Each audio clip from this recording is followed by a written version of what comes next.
Hello guys, എന്തൊക്കെയുണ്ട് വിശേഷം? അപ്പോൾ ഇന്ന് അടിപൊളി മഴയുള്ളൊരു ദിവസമുണ്ട്. കാരണം കാലത്ത് നല്ലൊരു മഴ പെയ്ത് നിന്നതേ ഉള്ളൂ. അപ്പം നമ്മളിന്ന് മെയിനായിട്ട് ക്ലാസ്സിലോട്ട് പോകുന്നതിൻ്റെ മെയിൻ റീസൺ ഇന്ന് ഫ്രൈഡേ ആണ് കേട്ടോ. അടുത്ത 2 ദിവസം ലീവാണെന്നുള്ള സന്തോഷത്തോട് കൂടിയിട്ട് നമ്മൾ ക്ലാസ്സിലോട്ട് പോകുന്നത്. പോകുമ്പോൾ തന്നെ നല്ല ഐശ്വര്യമായിട്ട് നല്ല ഈശ്വര പ്രാർത്ഥനയൊക്കെ കേട്ടിട്ടാണ് നമ്മൾ ക്ലാസ്സിലോട്ട് കയറി.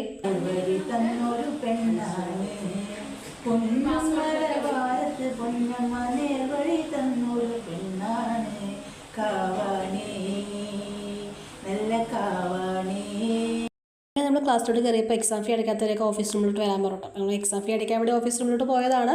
അപ്പോൾ മാം ഗൂഗിളിൽ കണ്ടപ്പോൾ ഗൂഗിളിൽ ഒരു പാട്ട് പാടാൻ പറഞ്ഞു. അപ്പോൾ ഈ പാട്ടാണ് നമ്മളിപ്പോൾ കേട്ടുകൊണ്ടിരുന്നത്.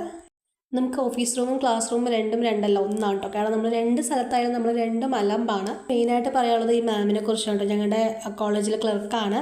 ഈ മാമിൻ്റെ കാര്യങ്ങളൊക്കെ നമ്മൾ കേൾക്കുമ്പോൾ നമ്മൾ ഭയങ്കര അത്ഭുതത്തോടെ ആശ്ചര്യത്തോടെ നോക്കിപ്പോവും. എന്താണെന്ന് വെച്ചാൽ ഈ മാം എല്ലാവർക്കും ഒരു ഇൻസ്പിറേഷനാണ്. കാരണം ഈ മാമിൻ്റെ ലൈഫ് ജേർണി ആയാലും മറ്റുള്ളവർക്കൂടെ ചെയ്യുന്ന കാര്യങ്ങളായാലും നമുക്ക് എല്ലാവർക്കും ഒരു ഇൻസ്പിറേഷനാണ് കേട്ടോ. ആരോടും ഒന്നും പ്രതീക്ഷിക്കാതെ അങ്ങോട്ട് ചെയ്യാന്നുള്ള കാര്യമില്ലേ, അത് മാമിൻ്റെ അടുത്ത് നമ്മൾ പഠിക്കേണ്ട ഒരു കാര്യമാണ്. മാക്സിമം ഒരു ഗവൺമെൻറ് ജോലിയിൽ 4 റാങ്ക് ലിസ്റ്റിൽ മാം വന്നിട്ടുണ്ട്. അപ്പം 4 നിന്ന് തിരഞ്ഞെടുത്തൊരു പോസ്റ്റാണ് കേട്ടോ ഈ LD ക്ലർക്ക് എന്നുള്ളത്. അതുകൂടാതെ തന്നെ മാം കുറേ കാര്യങ്ങൾ ചെയ്തിട്ട് മാമിൻ്റെ ഫോട്ടോസ് ഇടയ്ക്ക് പത്രത്തിലൊക്കെ വന്നിട്ടുണ്ടായിരുന്നു. കാരണം മാക്സിമം എല്ലാ കുട്ടികൾക്കും മാം ഫീസ് വാങ്ങാതെ സ്വിമ്മിങ് അങ്ങനെ നിരവധി ക്ലാസ്സുകൾ മാം പ്രൊവൈഡ് ചെയ്യുന്നുണ്ട്. ഇവിടെ അടുത്തുനിന്ന് ഒന്നും പ്രതീക്ഷിക്കാതെ ഇവിടെ നിന്ന് അങ്ങോട്ട് കൊടുത്ത് അവരുടെ കാര്യങ്ങളൊക്കെ ചെയ്ത് കൊടുക്കുന്നത് മാമാണ് കേട്ടോ.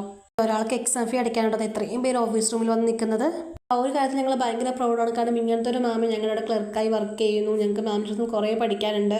മാം ഞങ്ങൾക്ക് കുറേ കാര്യങ്ങൾ പറഞ്ഞു തരുമ്പോൾ ലൈഫിനെ കുറിച്ചായാലും പഠിപ്പിനെ കുറിച്ചായാലും കുറേ കാര്യങ്ങൾ ഞങ്ങൾക്ക് മാം പറഞ്ഞു തരും കേട്ടോ. എക്സാം ഫീസൊക്കെ അടച്ച് ഞങ്ങൾക്ക് ഉച്ച ക്ലാസ് ഉണ്ട്. അപ്പോൾ ക്ലാസ് കഴിഞ്ഞത് പോകുന്ന വഴിയാണ് സംഭവം. ഫീസ് അടച്ചത് ഫസ്റ്റ് ഒന്ന് ഫോൾട്ട് പറ്റിയെങ്കിലും പിന്നെ ഫീസ് എല്ലാം സക്സസ് ആയി കേട്ടോ. പിന്നെ ക്ലാസ്സൊക്കെ കഴിഞ്ഞ് എല്ലാവരും ഇങ്ങനെ മഴയത്ത് പോയിക്കൊണ്ടിരിക്കണം. അടിപൊളി മഴ പെയ്യുന്നുണ്ട് കേട്ടോ. ഇപ്പം കൊട എടുക്കാറില്ല കേട്ടോ. കാരണം കൊടയൊക്കെ എടുത്തതെന്ന് അറിഞ്ഞ് പിന്നീട് ബാഗിലിട്ട് പോകാൻ ഭയങ്കര ചടപ്പാട്ടോ. അപ്പോൾ ഇത് മനസ്സിലാവുന്നവർക്ക് മനസ്സിലാവും തോന്നുന്നു. അപ്പോൾ ഇപ്പോഴും ഫ്രണ്ട്സിൻ്റെ കൊടയിലാട്ടോ പോവാറ്. അപ്പോൾ അത്രേ ഉള്ളൂ ഗൈസ്, ബൈ ബൈ.